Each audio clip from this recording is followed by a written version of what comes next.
Hello, and welcome to the Overflow Podcast. My name is Craig Booker. The title of this episode is Start with Who. A lot of the material for this week's episode was inspired by Craig Groeschel's book, The Power to Change Mastering the Habits That Matter Most. Note, I will talk a lot about mental health, but please note this is not a substitute for therapy or mental health care. I am not a counselor or physician. If you need help with mental health challenges, please find a qualified mental health professional. The title of this episode is Start with Who. In the last episode, we talked about call to who before do. In this section of the book, Craig Groeschel starts out talking about how he has a thing for nicknames. And so, if you work with him, he says, you will end up with a nickname. You might not like it, but that's his thing. So, it's a very lighthearted, fun story. And, if we look back at the Bible, you will see on many occurrences that God has a pattern of changing people's names. We can see that Abram became Abraham, Sarai became Sarah, Jacob became Israel, and Simon became Peter. So Abraham, Abram's new name, means father of many. Sarah, which is Sarai's new name, Sarah means princess or mother of nations.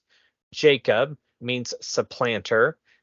He was the second born, and he tricked his father Isaac into giving him Esau's blessing.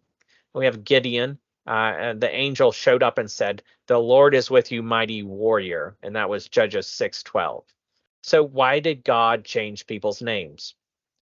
This is a quote from Craig Groeschel, and it says, because he knew who they truly were, who they would become, and what they needed to do. Abraham and Sarai were going to have children and become the father and mother of the nation of Israel. Jacob's children would become the original 12 tribes of Israel. Gideon would become the mighty warrior who led God's people into battle against the Midianites. Peter would become a foundation, a stabilizing influence for the early church. All right. In the book, Craig Groeschel says God changed their names because change starts with your identity. You do what you do because of what you think of you. For them to do what they needed to do, first they had to think the right thing about themselves. He goes on to say, for you to do what you need to do, for you to change, you first need to think the right thing about yourself. You need to know your true identity, understand your true identity, and start with your identity.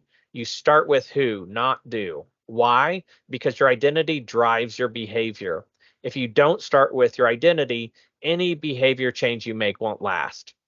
All right, so we have an exercise, and it says, complete this open-ended sentence with true aspects of your life.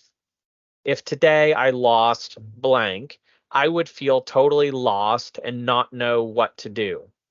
Some examples he provides is a job, money, social status, a talent, or a skill. And next one he says, describe how each aspect of your life you wrote down is connected to who you are, your identity, and not just what you do. How can you turn each one from do to who? And how can you surrender that aspect of your life to the point where if God took it away, you'd still be okay? So lots of questions there. And another example for this part, what he says, I feel like my career has become who I am, not just what I do. But if I got let go or could no longer work, I would still be a child of God, still have my life, my calling, and family. I would still have the most important things in my life. So the principle for this section says to change, you need to think about the right thing about yourself, know your true identity, and start your identity with who, not do. In Philippians 1:6 of the NLT, it says, I am certain that God, who began the good work within you, will continue his work until it is finally finished on the day when Christ Jesus returns. That's all for this episode. Thank you for watching. If you liked the video, give us a thumbs up and be sure to subscribe so you don't miss out on future episodes.